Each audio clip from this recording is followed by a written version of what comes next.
everybody? Welcome back to another great episode of Get to Know.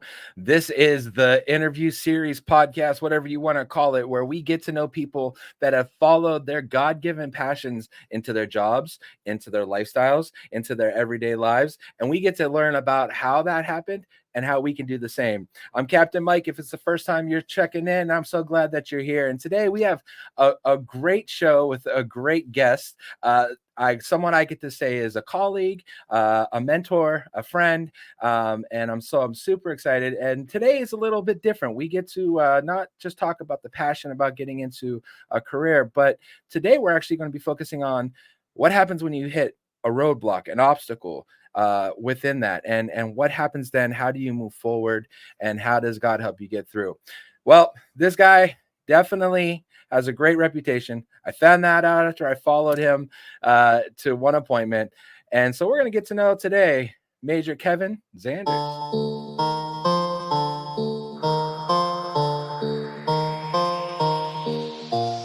Pick it up, pick it up, pick it up, pick it up. You see the drippy, I'm fitted up. Hop in my car.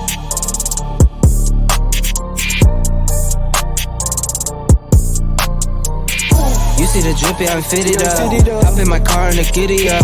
Secure the bag, yeah, I get the bus. Pick it up, pick it up, pick it up. You see the drippy, I'm fitted up. Hop in my car and the giddy up. Secure the bag, yeah, I get the bus. Pick it up, pick it up, pick it up.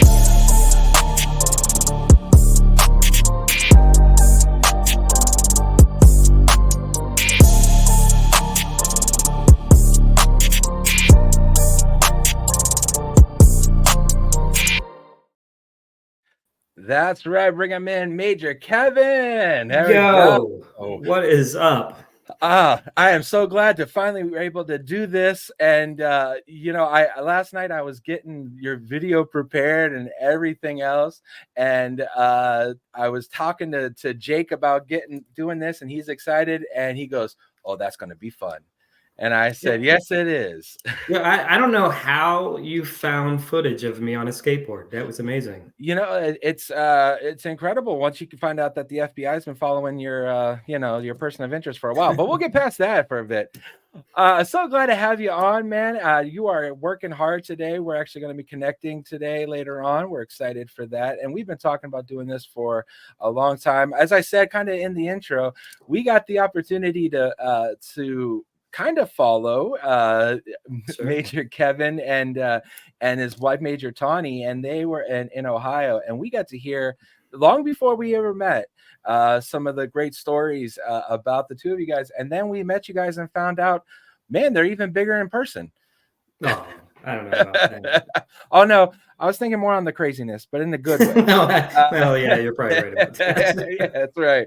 Well, thanks for coming on again. And I got to ask, so you've been, despite your youthful look, because of, listen, brother, you still pull it off better than I do. You've been at this for a little while as Salvation Army officers, and even before that, and being here, I'm here in Berwick, and we know actually you're a part of a lineage in the Salvation Army. Your family is very well respected and loved. Can you just give us a little insight on how this whole journey began, of not just in the Salvation Army, but in ministry, and even your connecting with Christ and your walk with him? Well, since you're in Berwick, I have to give some honor and glory to my father and mother, Majors Norman and Ruby Zanders, who Berwick was their first appointment in charge together. So I didn't personally live in Berwick, but that was many years before me. But that I'm just so thrilled that you get to serve in that town that my parents just absolutely loved. My parents, so they're officers, and I don't typically like to lead in that, oh, I'm an officer blessing. But a fact is a fact. And I think, I want to be who I am, right? Through, giving honor and representing my parents. But I want to be who I am in our great organization of the Salvation Army. So yeah, I am an officer blessing. I could tell you this is nothing that I ever wanted to do. And honestly, I think it's because I was afraid to do it. I think I was a very shy kid, believe it or not. I did not like talking to Me people. too. And so I think I had this label placed on me as a young kid of that's just shy Kevin, that's little Kevin. I heard little Kevin a lot, um, and I just think I thought that's who I was supposed to be. And I think probably around 12, 13, I think I realized I should be a Salvation Army officer.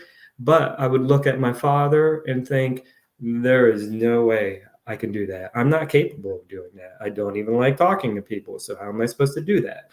And then it was when I turned 18, strange events of not living with my parents for a year. My parents got moved from where we were at. And in order for me to graduate from the high school that I was in, we made a very tough decision that I would stay put in Jamestown, New York, while my parents moved to Warren, Ohio. But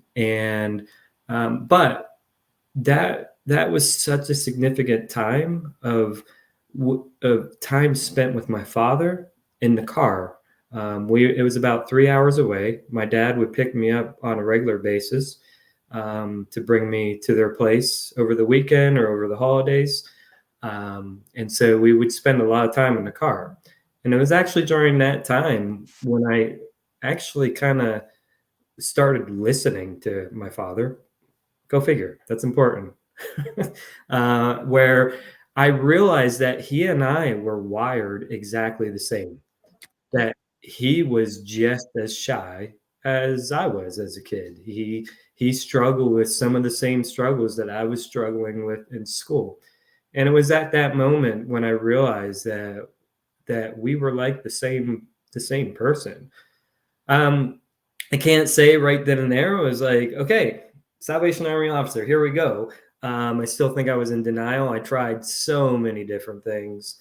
I ended up as a 20-year-old at a factory thinking this is it. Like, I don't want to go to school. I'm making good money. But it was at that moment where I realized, we need good factory workers, but this was not the environment for me. Right. And I describe that time very much as my wilderness time. I would say through relationships, through working at summer camp at the Salvation Army Summer Camp, Camp Neosa, through that and people investing in me there, eventually becoming a part-time recreation director at the Cleveland West Park Corps, where I really grew in serving children. Like I really realized that I loved working with children at that time.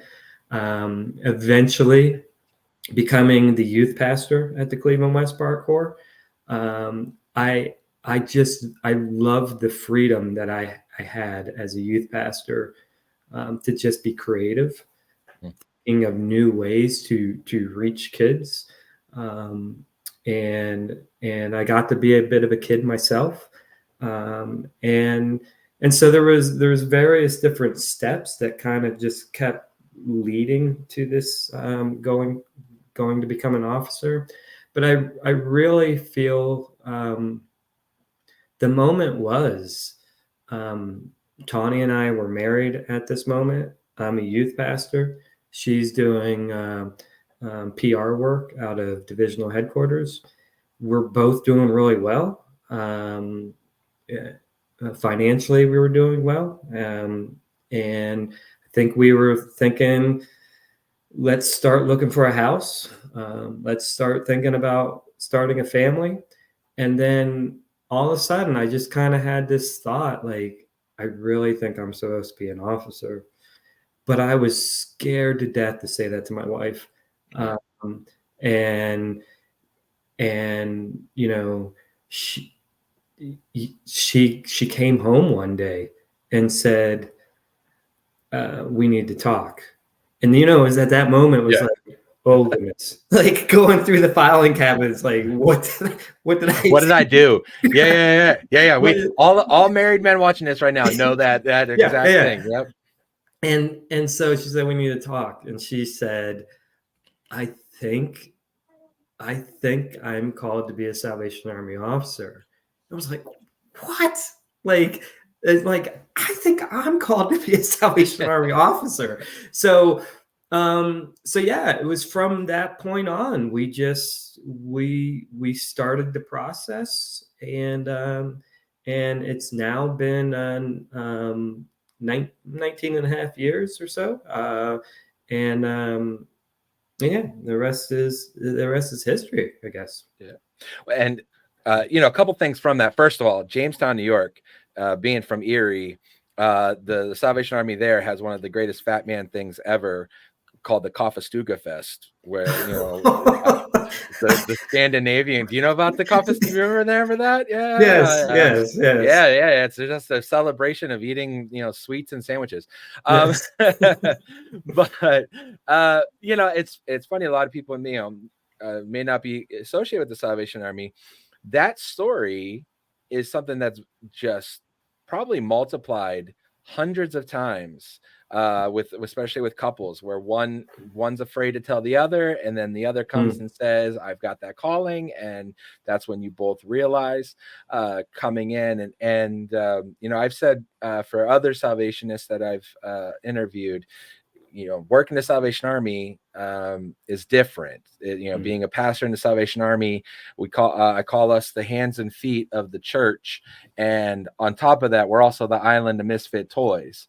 You know, so I know that's right. You know, we definitely are boots to the ground, and a lot of the people we serve with feel like they don't belong anywhere. So we're not just, I don't say this lightly, we're not just pastors. We've got a lot of other hats. So making that big of a commitment really is that where that fear, that's the fear that I think you were talking about. Sure. I'm assuming is seeing that it's not just one hat, it's 35 hats. And oh, by the way, you have to put out this fire too. Is that kind of what you were thinking?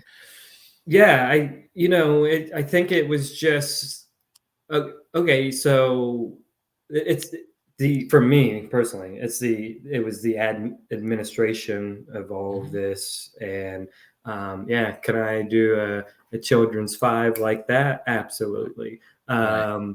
Can I balance the budget? I wasn't good at math. I hated math, right? Right. And I think the devil plays with that kind of stuff, right? And to, you know, when at one point, when you say, you know, maybe I'm thinking about being a Salvation Army officer, you know, the Salvation Army, the DUIs, they kind of pounce on that, right? Right. Like, they don't let you forget you said that. Right. And DY, by the way, is they're in charge of the youth for each what we call division, so a section of states and stuff like that. So, but they're also in charge of recruitment for the Salvation Army. Right. And so it was actually Jim Betts at the time, who was our divisional youth secretary, who really we kind of started this process. And I kept saying, you know, I only have a high school diploma that I barely got. Right. Right. So I think one of my fears was, I do not want to go to the training school and make a fool of myself. And you know, I'm also, you know, I'm married to the smartest woman in the world. And so, like, I just don't want to drag the Zanders name, you know, in the mud. I'm looking at my father, Norman. I'm looking at my uncle, John. Just like, I don't know about that. So Jim Betts was the one that said, what about, you know, some schooling? And so I used that excuse, like, yeah, maybe if I get more schooling, like maybe I'll I'll look more into it. And I kept saying it over and over and over. And then it was Jim that finally said, yeah, you keep saying that. So like, you probably When are you need to doing go it? to, yeah, we got to finish school. Yeah. So anyhow, God bless the Salvation Army. Jim Betts kind of holding me accountable and saying, we'll pay for you to take a class. Like, just take a class. And so I went to Cuyahoga Community College. And this was very much my Gideon testing, where in the Bible, where Gideon was like, yo, I can't do this, right? Like, I'm the smallest of everybody. I'm part of the smallest tribe of Israel. I can't lead all these people. So, he does his fleece test, right? Where he puts the fleece out, and if it was wet and the rest of the ground was dry, that was his sign from God, right? So I decided, all right, if this is really supposed to happen, I'm going to take a class. And you know what? Math was the worst subject. I hated it at school. I'm still not actually sure how I passed it. So let's start there. If this is supposed to happen, I'm taking a math class. And so I had to do like that placement test thing where I think I kind of got through page 1, and I flipped the page. It was like, I don't even remember. Like, I don't even remember how to get to the common denominator. Like, I don't know. Like, so anyhow, I had to start with a basic arithmetic class in college. Right. And so I did it, and it just, I'm in a different place in my life. I'm actually trying now. I'm applying. I'm asking the right questions. I don't know. Like, it just finally sunk in, and I actually was like, oh, this isn't so bad, right? And so I actually aced. I mean, I aced the class. So that, if you know the story of Gideon, the first sign wasn't good enough for him. Right. So kept moving the goalpost. Yes. And so I thought, okay, well, that class was just too easy. So let's take some algebra or something now, right? And so Gideon had to put the fleece out again, and then the opposite happened. Well, that happened with me in algebra, where I love puzzles. I didn't realize how much of a puzzle that was. Right. And I actually really enjoyed it. And I was so confident at one exam that I went and took it to the instructor, and I said, here, you can use this as the key, right? So anyways, it's something how, for one, people saw something in me, Jim Betts and many others, to kind of encourage you. But it's amazing how God just took a math class too, to say, you know what, you can do this. Like, and so, thank goodness for Cuyahoga Community College as well, and those math instructors, and really, actually, thank goodness for God for being patient, being like, you know what, just, I don't know why you keep testing me. Just I'm just not do stopping. it. Right. So and it's funny, I have we've not discussed this, but I have this very similar story. I was a high school dropout for different reasons. I was in a place in my life where I had to take care of my family financially. So I was working 40 hours, trying to go to school. It just didn't work. And I had that same conversation, with Major Kevin Stoops, and Kevin was, helped me through that. And then it changed over to Ed George. And then down the road, after life happened, it was Dean Satterley. But the answers were always the same. And that quote I put in your video, your greatest talent is bigger than your greatest fear. Really kind of encapsulates that. And with me, I was always supposed to go to get classes beforehand, and did the same thing, kept putting it off. But ultimately, suddenly people saw other talents that superseded my shortcomings and Right. said, listen, we can fix it along the way, and Right. kind of threw me in the deep end. And then I just, relied on instructors like crazy. This process, you in many ways, if your stories like mine and like others, when you get to that moment, there's a moment of like, I did it, like, and there's this um like you said, puzzle, that missing piece gets put in place. You become Right. a Salvation Army officer. You're following God's passion in your life. You found out your love of working with kids. You found out your love of working with people. He's going to help you out with the other stuff. Right. And you start rolling. Yeah. But in your case, and in others, you had a massive roadblock. And so I was wondering if you could kind of just take a moment and kind of explain what happened, and the fallout from that. Yeah, nice that you used rolling as you segued into that. Unintentional, I promise. So, yeah, when I was a teenager, I used to skateboard a little bit. And, back then, there was, you couldn't wear a helmet. Right. So, about just almost 10 years ago, um, my kids got a ripstick for Christmas. For those that are not familiar with a ripstick, it's kind of like a skateboard. It really has like two inline skates on it, and you shift your weight on it to really keep your momentum to keep going.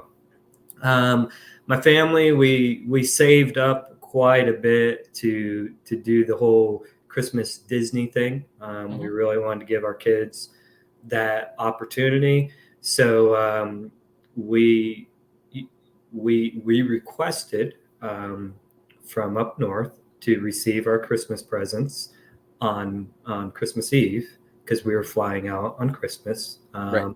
and Early special so delivery. yeah, so we made a request, and thank goodness it happened. And we opened all our presents Christmas Eve. Kids saw their ripsticks, and but we had to get to bed. We had to leave early in the morning, so we kind of left everything. We were at Disney for a week. We come back, and um, my wife leaves the house because she had Kohl's cash that she had to spend before midnight. She didn't want to lose her Kohl cash, so Right. she was out. And now a lot of this is hearsay because I don't actually remember. So it might be factual, it might not. But so my daughter, who was 10 at the time, was out in the driveway trying to figure out how to use this ripstick. Um, I saw her and struggling, and so I went out to help her. Um, and so, we're in the driveway trying to use this thing, and apparently, when my daughter was kind of questioning if I should be on this, I said, "It's okay. I watched a YouTube video on how to do this." um, Famous last words. yes, and our Yeah. driveway is short. It is very narrow, so uh, uh, apparently, I said, let's move on to the street." And um, so I was on a ripstick, and we live in Pennsylvania, so like everywhere there's a hill. Right. So I don't know what I thought was going to happen there. So I'm going downhill, and I lost it and fell straight back, and um, smacked my head on the pavement. I'm told I did not lose consciousness. Zoe was my 10-year-old, God bless her, was the only one that witnessed my head bounce off the pavement. She said I got straight up. I staggered into the house, and that I said to her, "You better call mommy." And unfortunately, my 10-year-old had to deal with that. My 10-year-old had to get me paper towels for the blood that's coming out of the back of my head. And she had to be the one to call her mother. When Tawny got to the house, there was a bloody handprint on the door. That's never a good sign. And she described it as like a Looney Tunes cartoon where, the birds are kind of flying around. She said I just kind of had that look on my face. She took me into the hospital, and I was in the ER for, I don't know, it had to be like 10 hours or so. There's moments I can remember from the ER, and what I remember was very scary. I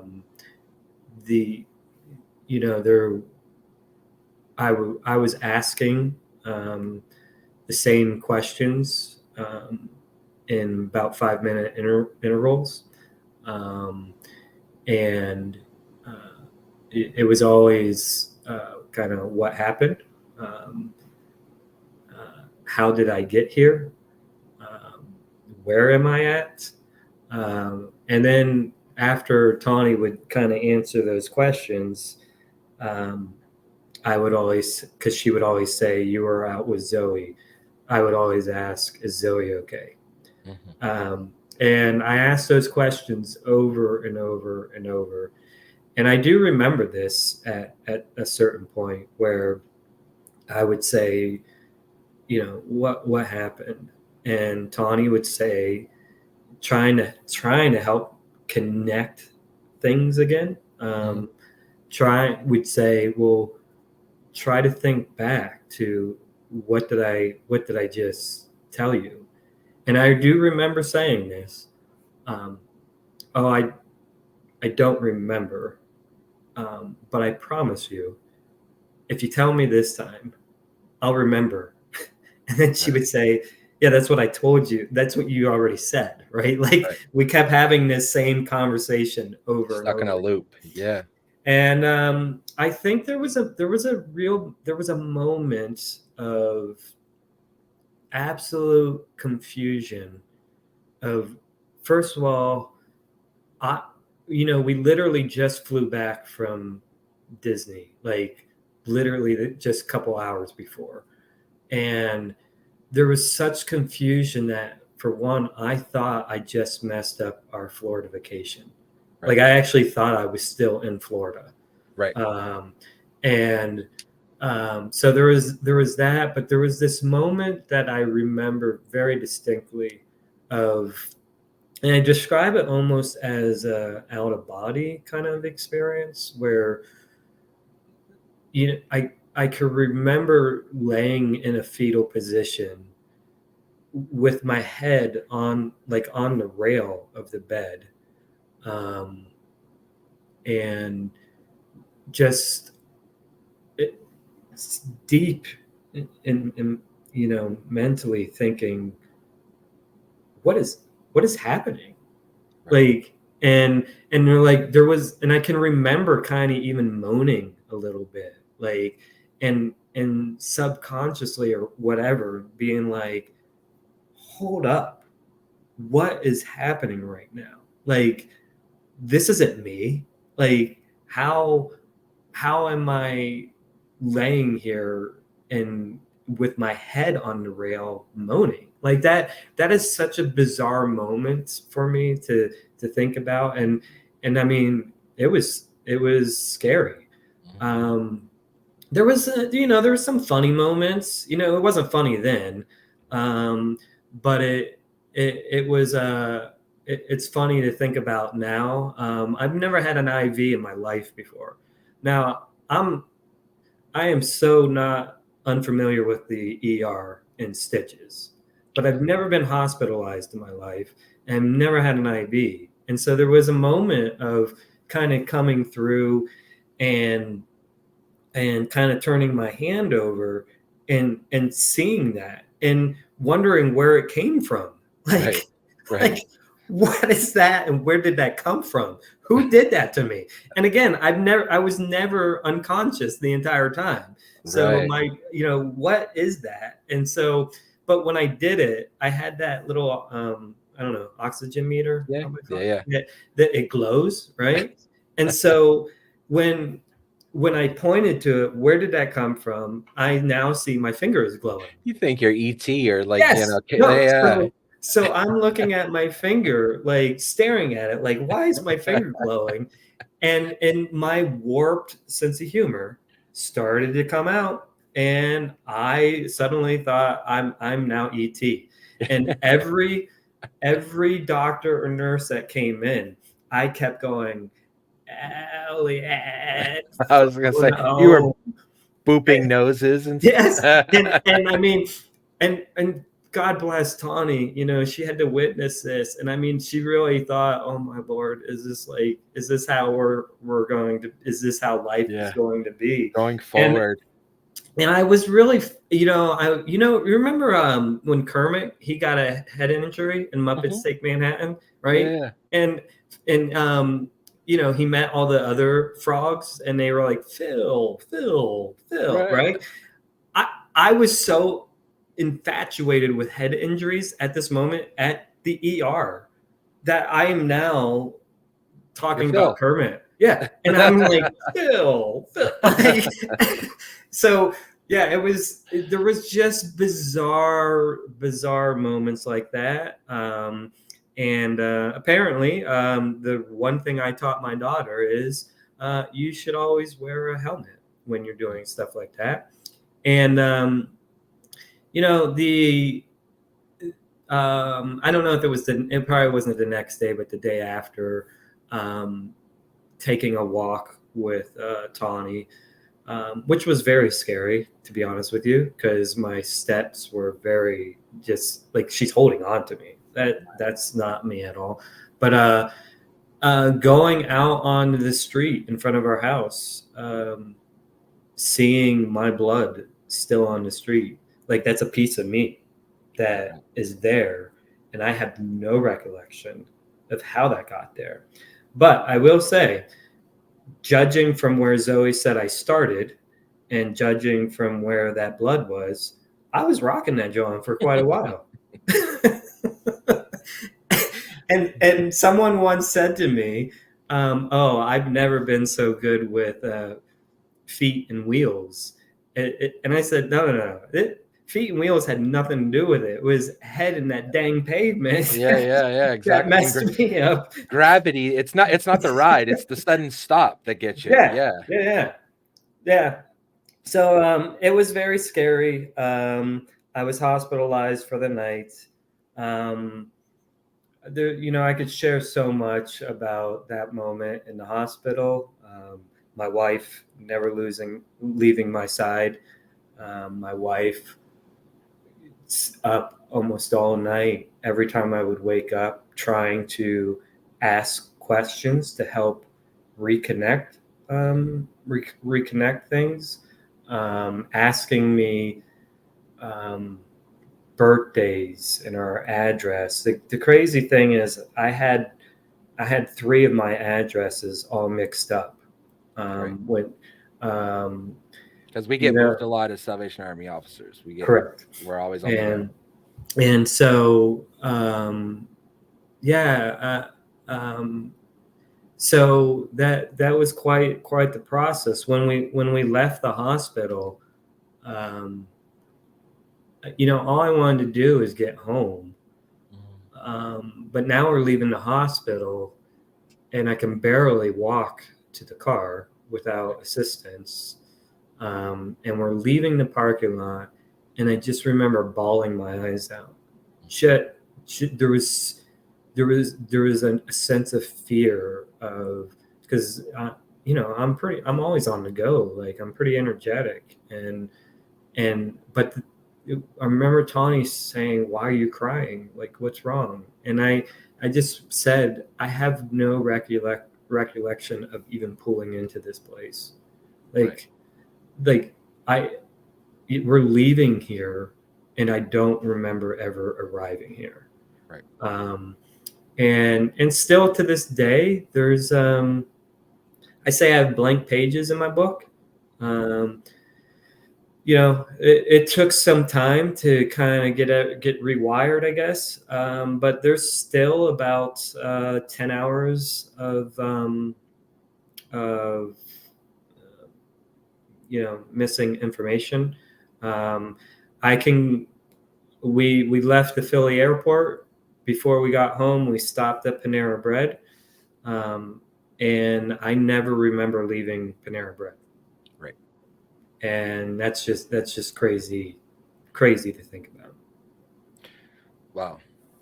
And so, full disclosure, when Major and I were having this conversation, I wanted to get some professional insight, because we live in a day and age where we now know about head injuries and about the brain, and CTE is a real thing, and with Yes. concussion traumatic effects, I believe.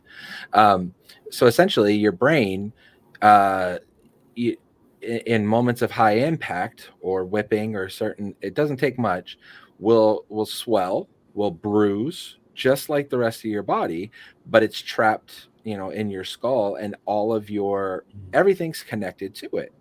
And so a lot of times we find, I've I've had a lot of mini concussions and larger concussions, and even that connected with some PTSD and things that I've been diagnosed with. Those blank pages are a real thing. Sure. And do affect day-to-day life. And then, as you were talking about your neurological issues, the rest of your body's trying to reconnect with your brain. Yeah. So your feet, your hands, mobility. We hear about learning to walk and learning to drink and eat and all of this stuff. So here you are. Now, you just said 10 years ago. We're not talking a ton of time in the grand scheme of things, but 10 years later, you're the program secretary here at the Salvation Army Pennsylvania and Delaware Division, which means you're in charge of all of the programs for 45 Salvation Armies, thousands of people, everything goes on for oversight. That's a lot on the brain. Yeah. That's a lot on the go. So in the 10 years that has happened, have you seen effects that still linger, and how do you push through? How do you keep moving? How do you get over not just the blank pages, but the residual damage? There is still effects. I deal with tension headaches now.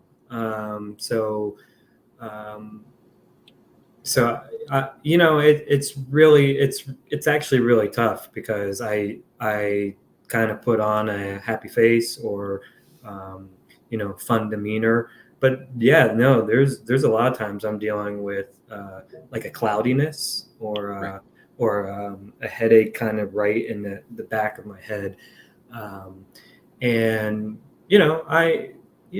I've seen my neurologist. We're on a decent medication now that I take nightly that I think really helps. But yeah, there's still definitely moments of like there's a weight kind of pulling me down. It's not every day, but a lot of it does come up during stressful situations or when I'm extremely tired. Probably the most unfortunate thing out of all of this, I can't ride a roller coaster now. Oh, yeah. I am like, and we are a roller coaster family, and and if I ride a roller coaster, like it will be amazing, and I will love it, but I will feel the effects for probably about 2 weeks Right. of just this fog, and so We got to it's get you the VR so you can do it, yeah, from your living yeah, room. yeah, yeah, yeah. So that's probably that. That's the worst thing. I play a horn, I play a trumpet, cornet, and um, at first I was having some issues with that, but again, through medications, I think we got that resolved. So thank God that I can still do that. I directly after this accident, I was in recovery for 2 months, and but directly after this, where you were talking about how your body just is not moving like it should. You're not processing things. Um, you, uh, Going home, I think it was the first day I was home. Going upstairs to my bedroom, um, I'm usually hopping up the steps, running up the steps, and by the time I got to the top of the steps, I'm on my hands and knees, Right. and once again, just in tears, and my daughter witnessing that, like, "Are you okay?" And I remember saying, "I'm usually like a gazelle running up these stairs. What is going on?" But 10 years later, I am, by the grace of God, I'm blessed to be able to still do the majority of all things that I love to do. I just got to be mindful. I believe me, I wear a helmet now, riding bikes. I I love the snow ski, um, and the first time I got on skis was, I don't know, 2 years ago, maybe 2 years ago. I was kind of encouraged by some friends to, you know what, why don't you give it a shot? And I wear a helmet now. Never in my life did I think I would wear a helmet snow skiing, Right. but I do. So um, yeah, just it's a constant reminder though, right? Like when I have a headache, when I have that fogginess of man, thank God I'm still here. Mhm. Every doctor said that concussion was as severe as it can be without going to the next level of Right. real permanent health issues. So, Right.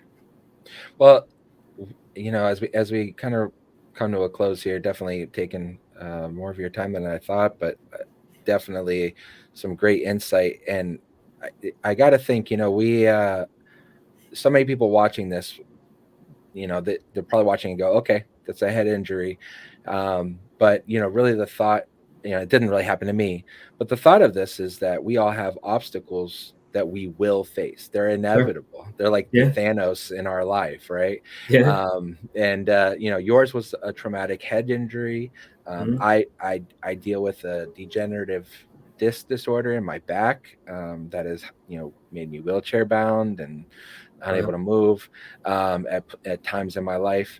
But for others, it may not even be a physical thing. It may Sure. be for kids, a separation of family, a traumatic move, bullying in school.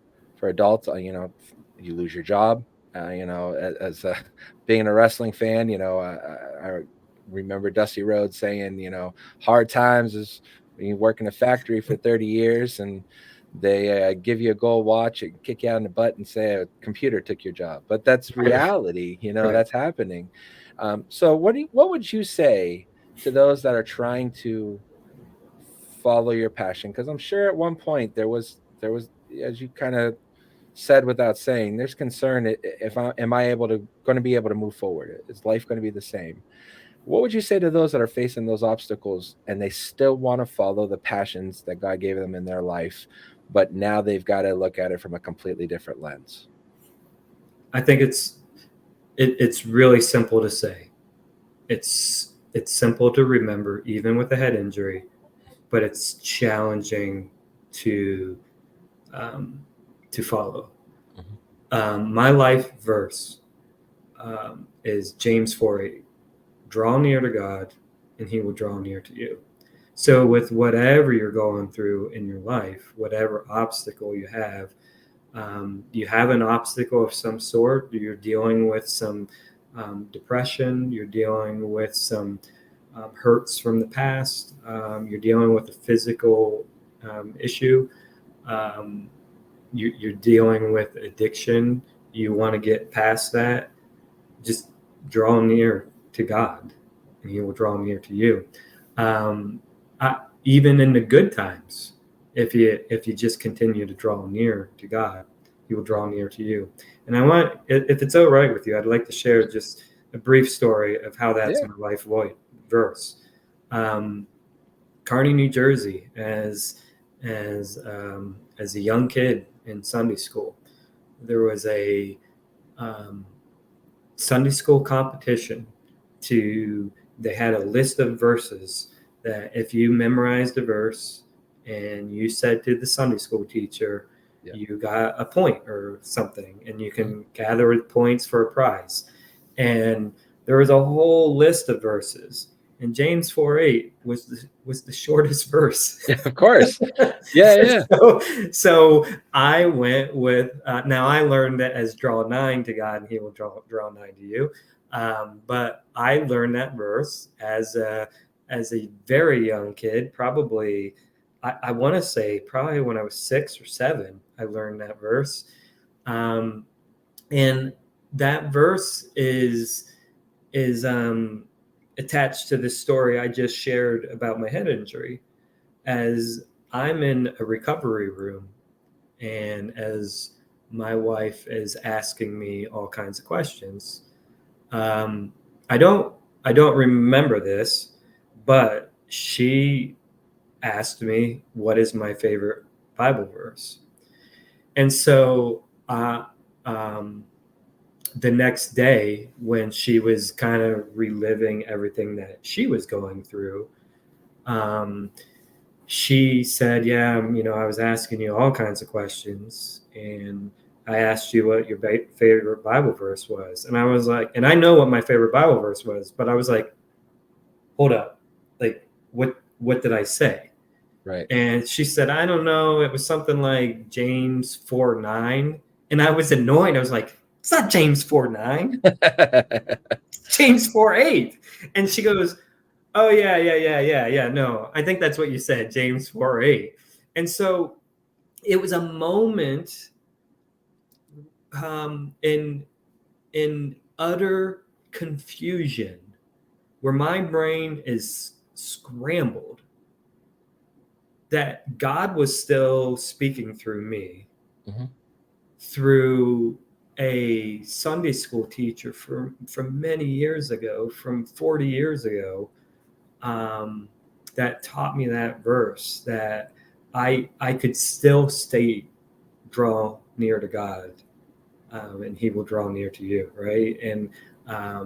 And so that is I don't necessarily remember who my Sunday school teacher was from 40 some years ago. Right. But man, I thank God for her, right? For taking that moment, even through a Sunday school competition, of putting that verse in my mind, that in this time of struggle, I was still able to state that and have God speak. When I couldn't speak for myself, God was still speaking through me, right? And so that's my encouragement to whoever may be listening, is draw near to God, and He will draw near to you. Yeah, it's amazing as you were saying that. With the Sunday school teacher, I thought of Paul writing. I plant the seed, Apollos waters it, but God makes it grow.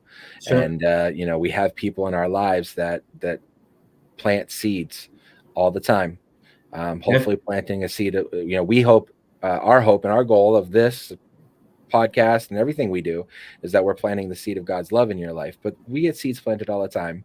Sure. And we praise God for the people that walk alongside and water it and But ultimately, not only does God make it grow, God maintains it.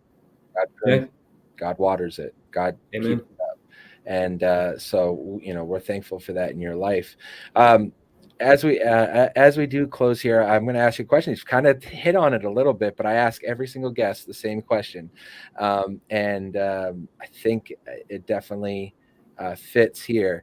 If Kevin Zanders now could go back and tell little Kevin at 12 years old anything, what would he say to him?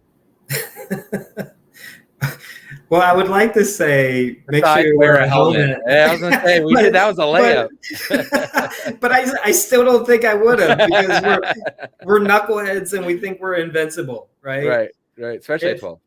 If I could go back and